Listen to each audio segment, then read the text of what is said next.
More than 1,000 domestic flights were canceled today and more than 5,000 delayed. 75 of those cancellations and 300 of those delays were at DIA. It's mostly because of the FAA ordering 40 high-volume airports, including DIA, to cut flights due to air traffic control staffing shortages. Controllers are increasingly calling out sick as the shutdown drags on and they are forced to work without pay. And with the number of flight cancellations expected to climb this weekend and into next week, I spoke with a retired air traffic controller about what the high-stakes job is like, the ongoing controller shortage, and how the shutdown is affecting things. And he says the turbulence we're seeing right now could be avoided.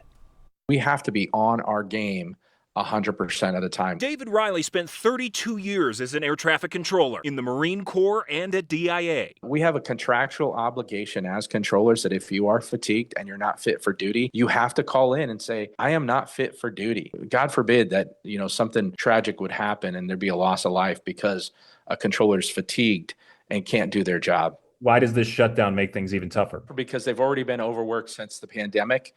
And now in the shutdown, we've created this additional distraction of not paying the controllers. What you don't want is somebody that's in a highly stressful position, working multiple jobs. I know of controllers that are doing rideshare jobs, that are doing food delivery services. The FAA is cutting 10% of air traffic to ease the strain on controllers, but Riley calls it smoke and mirrors. The 10% cuts to traffic, it's not really that effective.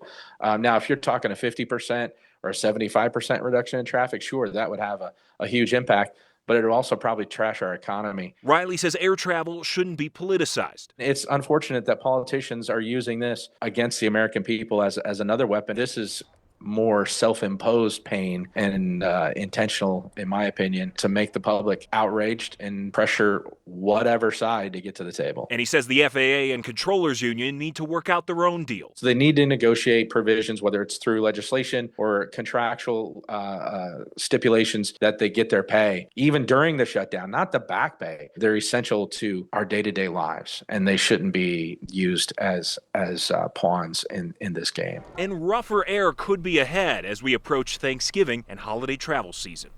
We're also hearing from United Airlines Vice President of Airport Operations in Denver. She tells us United canceled 21 flights out of DIA today, comparing this to what a small snowstorm would bring. She also gave us some perspective on how DIA's largest airline is choosing which flights to cut. We're canceling a little bit of our mainline and our commuter traffic. We're also canceling some other markets that both airports are affected as being in the top 40, like a Seattle or a Sacramento, some of those markets. But we do have multiple flights to those locations, so there's still opportunities to get there. McGrath says United is also looking at cutting emptier flights and that they are already planning for potential impacts to Thanksgiving travel.